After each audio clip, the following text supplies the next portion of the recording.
Ketika driver taksi online Pernah dapat saya penumpang dapat garis keras Anies penumpang Muhaimin. ibu-ibu, ngakunya pensiunan dosen di salah satu fakultas di Surabaya. Begitu masuk, naiklah si ibu itu. Nah, sebagai taksi online kan saya berusaha untuk netral. Ditanyain saya sama beliau, "Mas, sudah punya pilihan untuk pilpres besok ini?" Saya bilang, "Enggak Bu, saya mungkin enggak suka sama politik," saya bilang gitu. Saya berusaha netral. Terus dia bilang gini, "Loh, jangan salah Mas, kalau enggak suka politik ya mau enggak mau harus nyoblos, daripada nanti dapat pemimpin yang jahat, yang kejam," bilangnya gitu.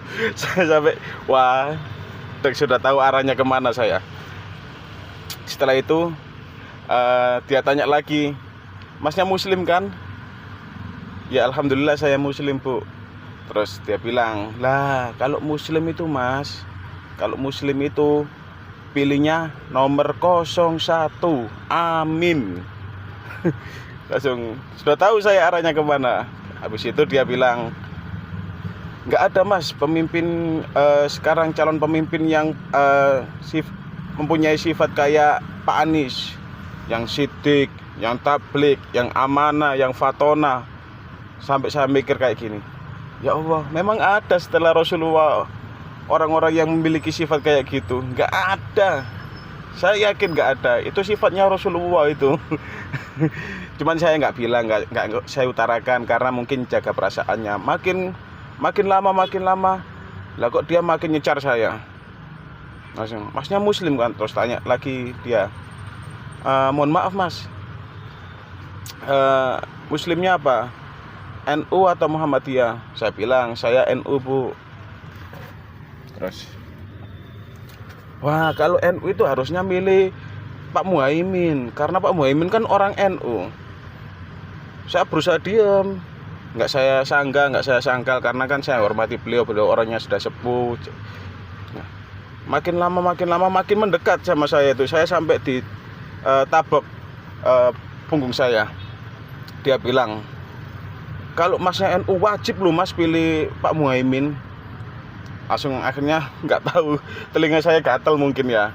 Kelamaan saya bilang gini, "Ibu, kalau orang NU yang asli, yang tulen, kebetulan saya juga NU, saya juga dulu pernah mondok di pondok pesantren NU, lingkungan saya NU, keluarga saya, latar belakang saya semua NU tulen. Kalau orang yang benar-benar NU nggak akan milih Muhaimin Bu," saya bilang gitu. Saking gembesnya saya. Karena kenapa? Dilihat dari sejarahnya gimana dulu Pak Muhaimin istilahnya mengkudeta Gus Dur, seperti apa jahatnya. Saya bilang gitu. Dia langsung nggak bisa jawab, sama sekali nggak jawab. Saya bilang gini juga, "Pak Anies itu orangnya pinter Bu, saya suka." Ya dalam hati saya gimana ya, biar orangnya tenang gitu loh, nggak tersinggung. Saya suka orangnya cerdas, baik gitu. Terus akhirnya poinnya saya bilang gini, "Kalau Pak Anies baik Bu, kalau Pak Anies baik, sayangnya satu, wakilnya Muhaimin." Malah habis itu diam dia. Terus ngobrol terus. Sampai akhirnya dia bilang begini, "Jokowi itu jahat Mas, pengkhianat itu, munafik." "Loh kenapa Bu?" "Lah ijazahnya aja palsu." Terus kalau dia merasa ijazahnya asli, kenapa dia nggak datang ke persidangan terus ngantarkan ijazahnya biar selesai itu perkaranya? Dia nggak berani datang. Langsung saya berani banget dia sampai ngata-ngatain presiden munafik, jahat, terus pembohong. Saya bilang gini, "Ibu, saya bukannya ikut campur dalam masalah politik Bu ya. Saya nggak suka politik Bu. Tapi saya bilang gini sama penumpang saya, kalau urusan ijazah Bu, ngapain Pak Jokowi sampai datang ke pengadilan nunjukkan ijazahnya. Nggak perlu, Bu. Pak Jokowi itu presiden, bukan ketua RT. Saya bilang gitu. Ada lagi, oh ya, kalau ibu ngerasa Pak Jokowi ijazahnya palsu, ibu tahu kan kemarin yang rame-rame yang viral anak BEM UGM yang ngeluarkan, ada istilahnya pasang banner kata-katanya Jokowi alumni UGM yang memalukan atau apa gitulah.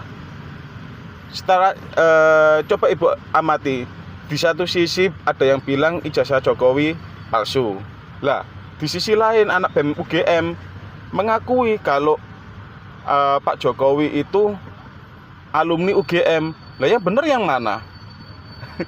Wus, pokoknya selama perjalanan itu Masya Allah semua diolok-olok semua. Pak Prabowo yang katanya kejam, pembantai. Waduh, kok ada orang kayak gini? Istilahnya apa ya? Saya menyayangkan karena kenapa? Beliau orangnya sudah sepuh. Ya gimana ya? Kok bisa gitu mengotori mulutnya, hatinya hanya karena ketidaksukaan dengan orang yang mana orang itu juga yang dia benci juga nggak kenal sama ibu itu.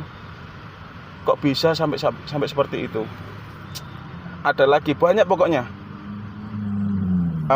Oh ya, waktu dia menjelang mau nyampe, dia kan bilang, "Mas, saya minta nomor teleponnya. Nanti misalkan kalau saya kebetulan kan saya ambil penumpang pick up-nya kan di dekat rumah saya kan, itu tujuannya di daerah perbatasan Sidoarjo, daerah Pondok Chandra. Kebetulan itu dia bilang seperti ini waktu mau turun, "Mas, boleh saya minta nomor teleponnya? Nanti kalau misalkan saya habis main dari sini, kalau misalkan mau pulang saya telepon Mas aja ya, order offline." "Oh ya, monggo Bu, silakan, nggak apa-apa Bu." Saya kasih nomor telepon saya